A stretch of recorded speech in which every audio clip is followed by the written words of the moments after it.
देख रहे भगवान दुनिया बदल गया इंसान, दुनिया बदल गया नमस्कार प्रणाम। हम भोजपुरी लोकगीत गायक राज रोहित सिंह और आज हमारे चाचा जी भेटाए हैं, जा रहे थे खेत में तो इनको रुके और हमको भी रुकाए, बोले कि कैसे कैसे आना हुआ यहाँ पर गांव में, अब कहाँ पर रहते हो, ये सब बातें हुआ। तो ये हमको कुछ गाना गाकर लयदारी सुना रहे थे, बहुत अच्छा गाना गाकर लयदारी सुना रहे हैं।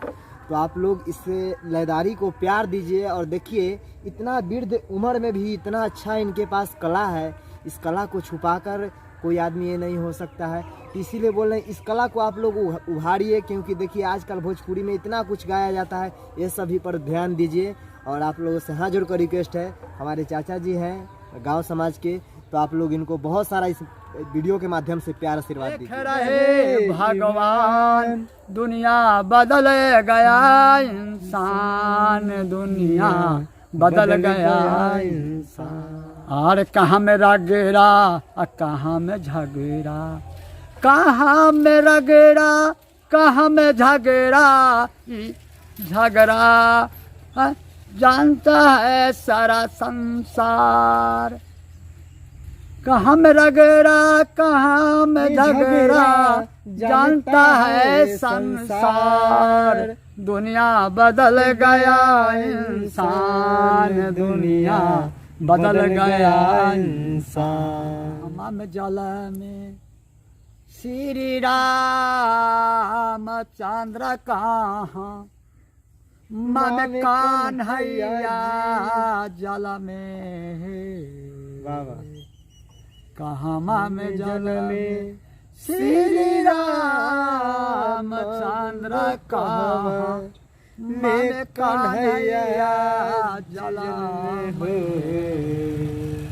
ललनार कहाँ में जल हालू माना सब घर जय जय भेल।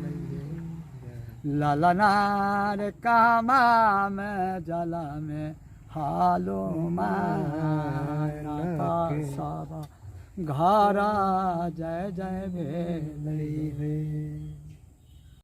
श्री राम चंद्र द्वारी कामे कान्हैया जलमई है, द्वारिका में कान्हैया जलामई है।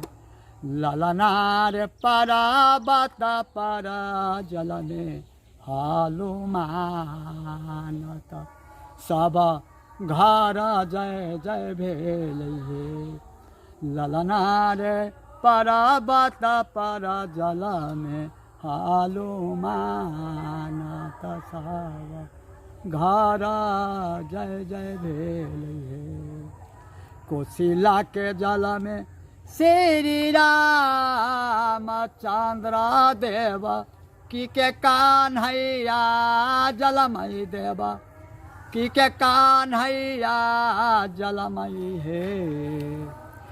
ललनारे ललनारे अंजानी के जल में हालो मानत सब घर जय जय भेल है।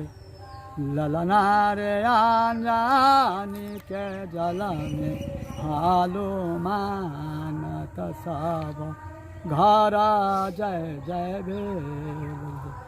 तुलसी दास सोहर गावे लगाई के सुना बेला गाई के सुना बेला हे।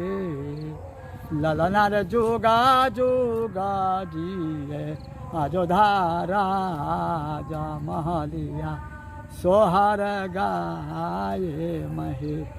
ललनार जोगा जोगा जिए आजो धारा जा महलिया सोहर गा।